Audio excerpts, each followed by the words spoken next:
ஏசாயா தீர்க்கதரிசியினுடைய புஸ்தகம் 46ஆம் அதிகாரம் 4வது வசனத்தை நான் வாசிக்கிறேன். உங்கள் முதிர் வயது வரைக்கும் நான் அப்படி செய்வேன், நரை வயது மட்டும் நான் உங்களை தாங்குவேன்.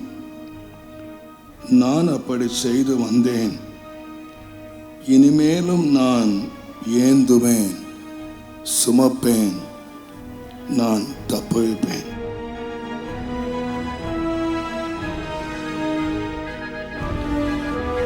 நான் சொல்லுவேன், பிப்ரவரி மாதத்தில் நம்முடைய தேவைகளை தரும்படி ஒரு தகப்பன் தன் பிள்ளையை சுமக்கிறது போல அவர் சுமப்பார்.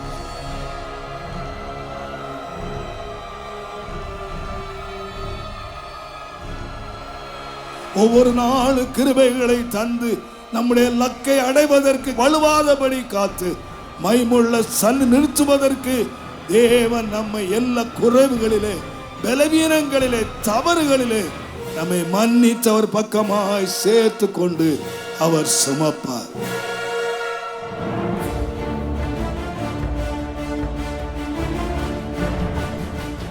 நம்முடைய வாழ்க்கையில் சில கஷ்டங்கள் வரும்போது நாம் என்ன நினைச்சிடறோம்னா, ஆண்டவர் நம்மளை கைவிட்டாருன்னு நினைக்கிறோம்.